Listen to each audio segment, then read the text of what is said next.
Hello everybody, today in this video I'll show you how to easily speed up a video in Capcut Mobile, so let's jump right into it. First let's go ahead and open the app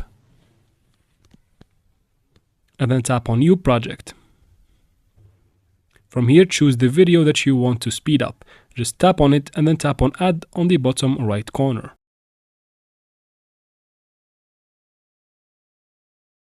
From here guys, you can see that the video I have is approximately like 12 or 13 seconds.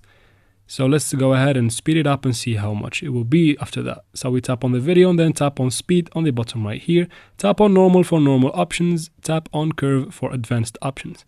So for here, just tap on normal and then increase the speed to the extent you want. I'm going to try 5x for this video and then tap on the tick on the bottom right corner. When I play the video, you can see that it is sped up and it is much shorter now. Just go ahead after that and save the video by tapping on the top right corner. And that's how we do it, guys. I hope this video is helpful. Please like and comment down below. Don't forget to subscribe for future videos like this one, and thanks for watching.